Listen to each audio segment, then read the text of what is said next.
welcome to Blank Pages, the podcast for people who appreciate the new beginnings of a clean slate, but they also strive for the courage, willingness, curiosity, and creativity available only on the blank pages of new possibilities. It's the potential to move beyond, to move forward, where people are willing to make new decisions from fresh perspectives and are ready to write in a much better way. So the world is waiting, and nothing listens better than a blank piece of paper. So welcome to the show. And I'm so glad you're here and you're listening and giving me some time and attention.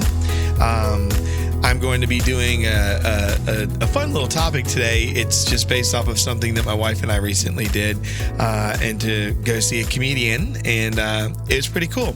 But and I do believe my episodes are correct now. This is episode 22. So I've been getting them all jacked up, but always just count on one thing, that if for some reason I give a wrong episode number, it should be correct in the show notes. So I will do my best not to confuse anyone. So there's some really cool things going on, a lot of interaction happening around my little book, Flit Learns to Fly. So there are people posting images. It's really cool. I'm going to do some readings coming up, and I'll be posting some stuff with it. So I welcome you to follow me on Instagram at Tim Pecoraro. That's a simple place to find me, at Tim Pecoraro on Instagram. And if you go to my bio area there's a link in there. You can find how to purchase that book, Flit Learns to Fly. It's a children's book. It's something that's been on my heart to do, and I'm going to do several more. And I'm going to talk more about my process, because I hopefully at the end of this year will have my signature book, the book that I've been holding inside me for a while, and writing some and holding some and correcting it and writing it. And anyways, yeah, it's a thing, and I'm gonna get it done. So children's book came first. The children's book came first. So Flit Learns to Fly. You can find that on the link. It's at Amazon as well. If you go to Amazon.com and you look in there for books, and if you type in Flit Learns to Fly or my name, Tim Pecoraro, you can find it there. So, but thank you. I appreciate all of you that have already purchased the book, and also have sent me a shout out or a message. So thanks. I appreciate all of you. Thank you for liking the show, subscribing to the show, and those of you who send over some feedback regarding the show. So I do appreciate it. I hope you will continue to do that. And that's how you grow and you get better. So, also, I do want to let you know that the newsletter that we send out, there's a monthly newsletter. I hope that you will subscribe to that as well. And that's a simple thing. It's for my Uphill Community Network, which in the future you will learn more about, but it is where everything I do will live there. So this is just a part of what I'm doing. This is Blank Pages, and with books and creating things that are curriculum items and stuff. It's going to be under Blank Pages, and just helping people to do things better in new ways. So that's what that's all about. So anyways, today's episode, it actually comes from, and it's all around just getting started, this idea of just getting started. So my wife and I, she got tickets for us to go see a comedian, Leanne Morgan, which was great. We love her. We listened to her before. She's hilarious. She's simple. She's from Tennessee. She's, you can listen to her. She's not being ridiculous and crass and over. I mean, it's just, she's funny. She's just funny. Okay. And what I also like is it's approachable, meaning it's like you can relate to it. It's relatable. Even though I'm not a woman, I get what she's talking about. And the fact that I've seen it, I've witnessed it, I've heard about it. My wife can attest to it. I've heard my mom talk about it, just different people. I just think it's cool. And it's just cool to hear and be around people enjoying themselves, just laughing, all different types of people in a room laughing together. So anyways, we were there, and her theme is just getting started, because now not only is she touring around, but she had the one Netflix special that just took off. But now she's got two more Netflix specials. And the first thing she says to everybody when she gets on the stage is, hey, guess what? I just got done shooting a film with Will Ferrell and Reese Witherspoon. And she had some bits to say about that too, but it was so cool just talking about, look what happened. And she goes, and I'm 58. I do believe she said she's 58 or 57. I believe it's 58. And she said, but I'm just getting started. She said, I'm just getting started. And I just think that is just so cool because my wife and I, we talk about that. And she has these two sayings, and I think she has them on t-shirts. And one is don't play small. And the other one is I'm just getting started. And so we kind of chatted about that after the show. The show was great. But it was just the whole point of, her being at that spot where she's standing on a stage saying, I'm just getting started, meaning this is all new stuff and it's taking off. And I'm not as young as I was. I don't look the way I did. I'm not as impressive maybe as I could have been or used to be or whatever.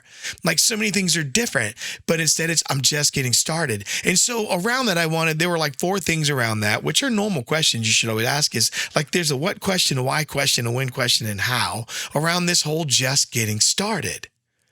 And these were the 4 things I started pondering. And so the first 2 were the what and the why of that. Like, I'm just getting started.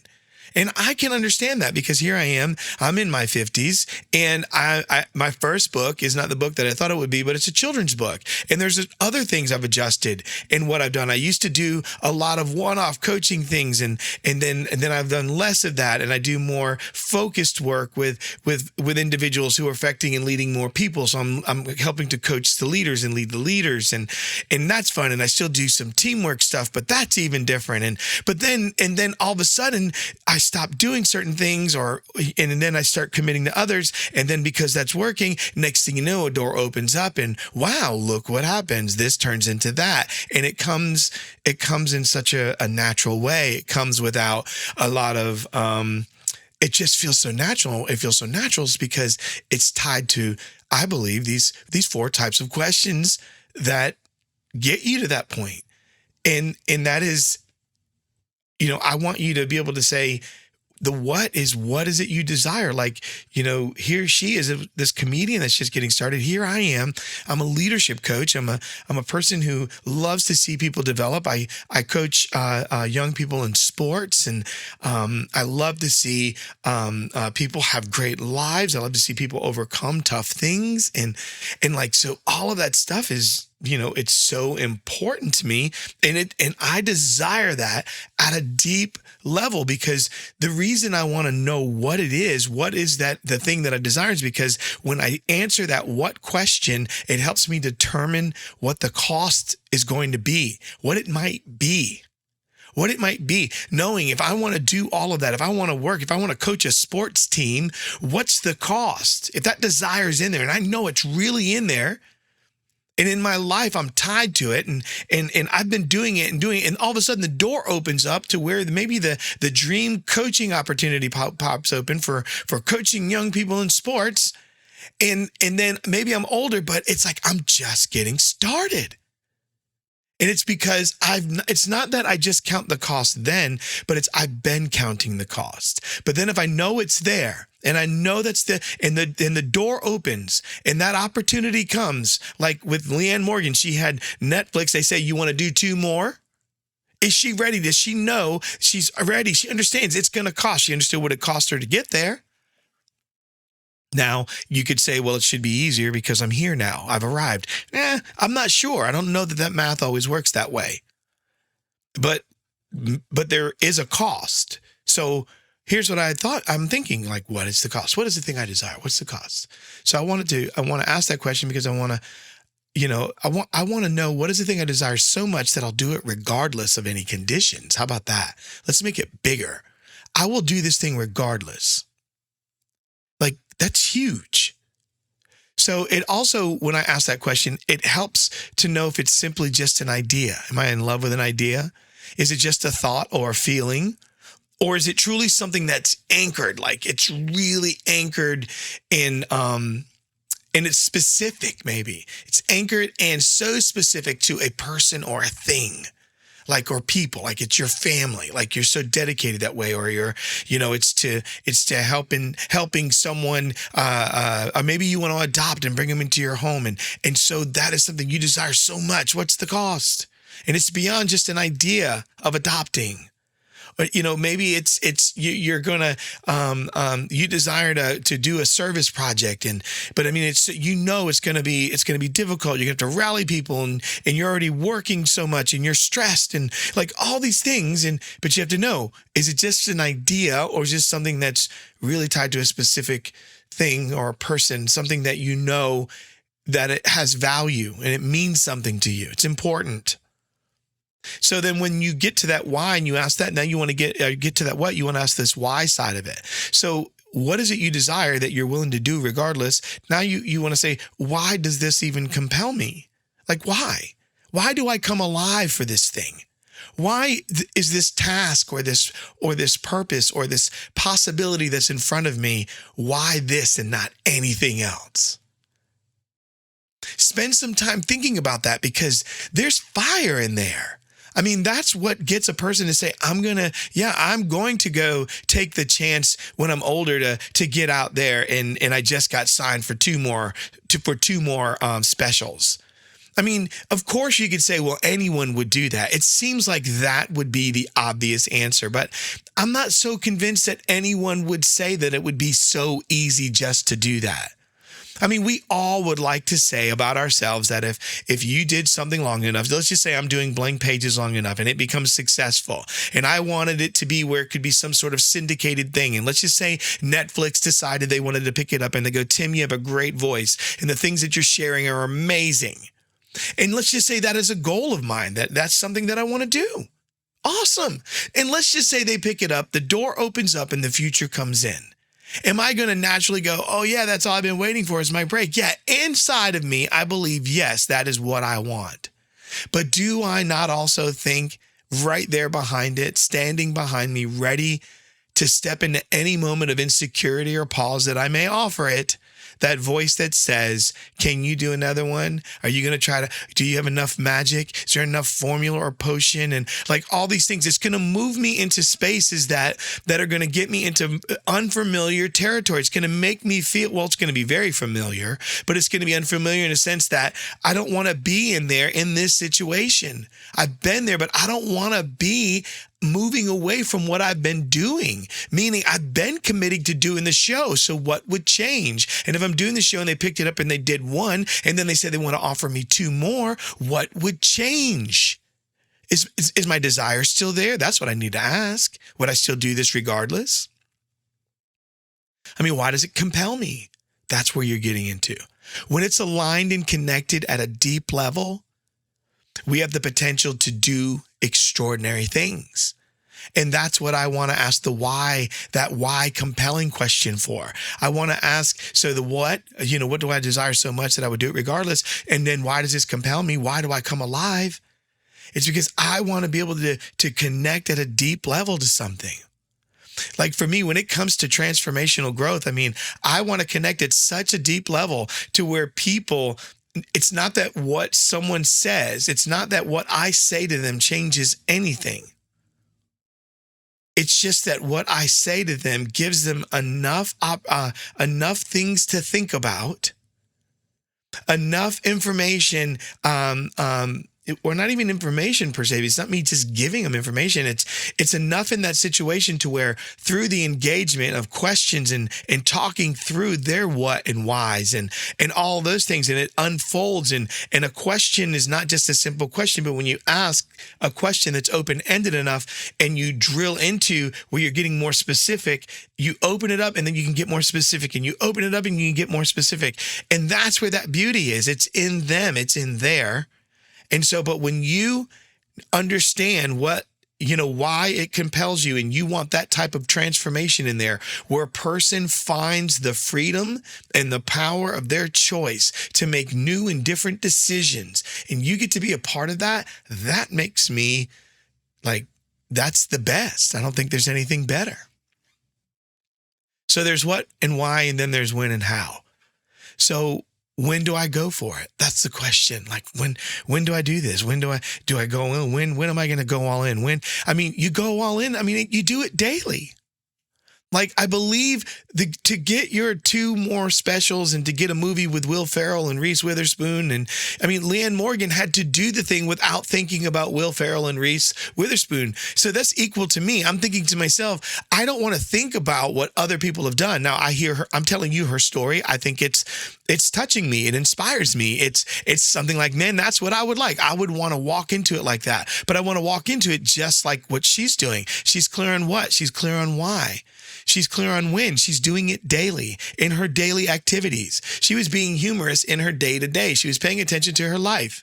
She was allowing herself to be a funny person daily as part of her life and personality. So for me, this is what I'm doing. I connect all my daily activities to my broader purpose. Each day has more potential to bring satisfaction. Every single day I do it daily. So even the routine task, even this can be routine. It could be weekly. It's routine, but I love it. Those routine tasks, and the reason I love it is because they get significance, and they get significance because it's part of a larger goal. And because it's part of a larger goal, then I know this contributes to more of a deeper sense of fulfillment and contentment that I have. And that's so why I do it. So when do I do it? I do it every day. And I do it anytime I can do it. But hold on a second. I don't do it and neglect other priorities. So once again, make sure you're checking it, and as to understanding what it is that you're doing in that why, what compels you, make sure that you're, and then in that what side of it, it's not just some sort of idea. Okay. Don't just do the idea thing again. So we don't want to do just an idea. So anytime I do something and not neglect other priorities, other responsibilities, other standards, my own ethics or morals, somebody else's. Now, here's a little sidebar. You need to make sure that you define and prioritize the things that tug on you, right? So in other things, what are the things around you that are always pulling on you and want your attention? So you need to look at that, know what they are, be real about them, and list them out. And then make sure that you are clear about that so you understand what is pulling at you. Right. So that way you can do it. So if one of the things that you want to do, you can't do that 24/7. Right. So remember, there are other things you have to do as well. So anything you want to do, like if you want to be a comedian, or if you want to be a nationally syndicated or internationally syndicated, which you could be globally syndicated show online, you still need to do the other things you still need to do, and make sure you don't neglect them, even if you get to do the thing that you want to do that you love so much. Right? Just still don't neglect stuff. I know that was a tongue twister and kind of dumb, but you get it. So it's solvable to do multiple things without causing people or things in our lives to suffer or fail. So that's basically what I'm trying to tell you. Do it anytime, but don't neglect things. Don't let other stuff suffer. So when do I go for it? Now, how? How are you going to do it? So here, how is not so much, you can do the practical, but also that's what, practical, for me, how am I going to become better at what I do like this? How do I get better at creating courses and teaching workshops and doing keynotes? Well, I read, I listen to other people. I pray, I ask for feedback. I really try to open myself up to new things and hearing things and being a student of people. So I collaborate with others. Like, that's one of the hows that I get better at it. But what about on purpose? How about that? I do it on purpose. I do it intentionally. I know what impact that I'm trying to make, right? I know the impact I hope for. So then what I do is here's how I do it. I now align my intentions with that desired impact. So that way, everything I intend to do, I'm really thoughtful about it, so I can get that impact. I even get better at it, especially when I make mistakes, and I failed in the past and not aligning my intentions with my desired impact. And I make stupid mistakes, but I fix that. So I get clear on my how. So what are my final thoughts? Final thoughts are this. If you're just getting started, great. You could just be young and getting started. You can be older and just getting started. But if you are, hey, what and why? What do you desire so much that you'll do it regardless? Answer that question. And why does it compel you? Answer that. Why do you come alive? And then when do you go for it? Like, get daily into it. And then how are you going to do it? Like, answer that in a practical way, but then also think about those intangible ways. Like, What are you going to do? Like an attitude. I'm going to choose different attitudes. You answer that. Put that together. And so you can say, this is what I'm doing. I'm just getting started. And I know what, I know why, I know when, I know how. That's a great goal. And I think we can all learn and get better at pursuing, I think, the things that are going to give us that most fulfillment and value. When we know that we're actually capable of it, we can do it. We can just get started, but do it in the simple stuff every single day. And don't freak out if you're getting older. Great things are coming to you. I promise you. And to be honest with you, I think it's going to be a lot more rewarding to receive things, celebrate things a little later in your life and enjoy them longer with greater maturity and understanding than it is to get them earlier and not appreciate it. And then maybe have to try to figure out how to reinvent it and do it again. It could be fun, but may not be ideal. So think about that. Keep that in mind. Get out there, do your thing. And even if you're just getting started, it's all right. It's all right. So until next time, we'll talk soon.